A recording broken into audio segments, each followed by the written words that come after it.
welcome back and happy Tuesday. This week we have another incredible guest. This woman is a powerhouse, and so it makes only sense that it's Women's History Month that I'm going to be bringing you Assia Bradley, who is the co-founder and COO of First Boulevard, and we are going to be talking about the challenges with access to funding for people of color. So Assia, thank you so much for being here. I am so happy to see your beautiful face again. Thank you, Scarlett. I'm so happy to be here. It's been a while since I've seen you and you look amazing. Oh, I appreciate that. I appreciate that. So, okay, this is a topic that I know is very personal and near and dear to both of our hearts. Can we talk a little bit about, it's 2021, there is a lot going on in the world. It's Women's History Month as well. So what are some of the challenges and discrimination that African Americans are being faced with right now in 2021? The challenges faced by Black America are numerous. We see it every single day just in basic access to financial services. One of the best known facts is that Black people, brown people are not really part of the companies that are offering financial services to our communities. And that's a big problem, because what ends up happening is that the products that are being offered are not really the products that our communities need. I don't know if you know about this, Scarlett, but if you walk into a predominantly Black neighborhood and go to a bank branch there, your minimum balance requirement is going to be about $240 higher than if you were to walk into a bank in a predominantly white neighborhood. And that's legally allowed today, right? So it's stuff like that, these kind of disparities that are still causing problems with when it comes to access to financial services. So what happens is somebody with $500 can't open up a bank account because their minimum balance is $750.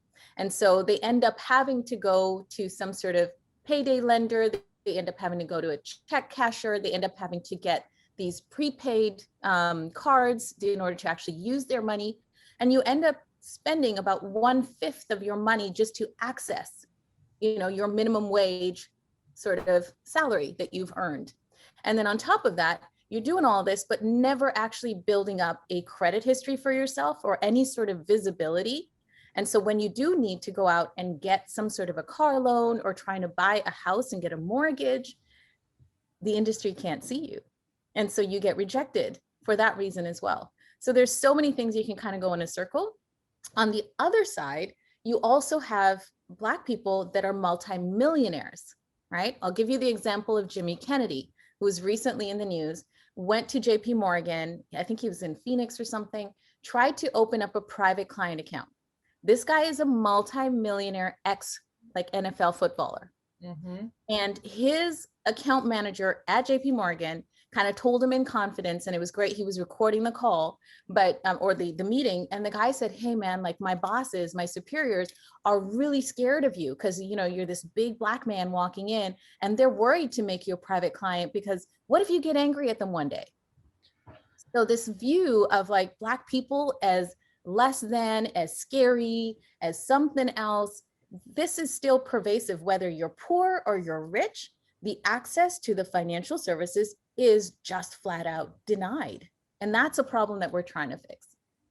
Yeah, there's hearing those stories makes your blood boil. And it's certainly, especially when you're thinking, oh, well, that's terrible, but that's in the history. No, this is 2021 and these things are happening.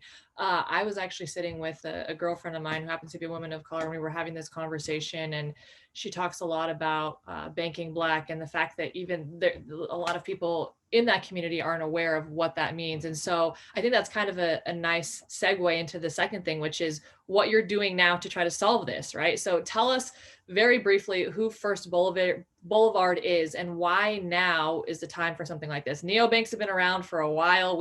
I know you and I both know a lot about them. So why now? Why First Boulevard?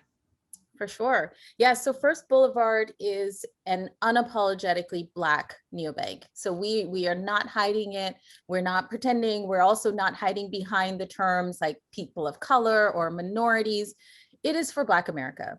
The Black community has not just been underserved, but really kind of pushed down for centuries, for generations. And there is a financial trauma that is also just sort of reverberating through the community, and it can be palpated. And so what we've essentially done is set up a suite of services that looks at people the way they come. The main difference for us is that we recognize that there is nothing wrong with the Black community. You know, a lot of these sort of financial literacy products that you see out there kind of put the burden back on the consumer and say like, well, maybe if you were better educated on finances, you would kind of do better. But it's like, how do you make a $500 check stretch through a month when you have to pay rent, when you have kids to feed, when you've got bills to pay? It's just not possible. And so these are the kind of things where we kind of go with the outset of Black people are not broken. You know, that's not what we're trying to solve. What we're trying to solve for is the actual institution that prevents real access and real growth when it comes to financial empowerment. The other thing that we're looking at really is just generally speaking, like being able to say we're here to serve the Black market. If you look at most of those neobanks, and I did this like informal type of a survey where I was talking to different customer service agents and customer service leads from most of the top neobanks, they will describe the same customer. And none of them are willing to go out and say we're serving that customer. So we actually went out, did a lot of sort of community development where we're actually interviewing our potential customers, and we developed a persona. We call her Nia. So she is a Black woman in her mid-30s, highly educated, and as a result has a bunch of student loan debt, is probably the head of household when it comes to, you know, the financial responsibilities for her family, and is taking care of many dependents, whether it be aging and elderly parents or children.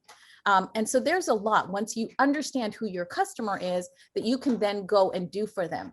And so when I talk to all these other customer leads from the different neobanks, they all described Nia, even down to them being Black. But none of these neobanks are out there marketing to Nia. They are marketing and building a product for Chloe and Zoe. And that's the problem. And we are here to help Nia. Love it. All right, Asia. So many gems there. We could be talking about this for hours. Thank you so much for your time. For all of you, you will see Asia's full Q&A below. You have any questions, you know, feedback, thoughts on the product, you can definitely find more information there. You guys just have some great announcements that came out. We'll be sure to include those links as well. So you can go ahead and click on those and find out the future of where First Boulevard is going. And I certainly am very excited to see what this looks like at the end of this year and moving forward, because you are solving a very necessary and unmet need right now. So thank you so much for your time. I appreciate it, Asia. Kisses to you. Have a great rest of your day. And for all of you, until next time. Thank you, Scarlett. Love you.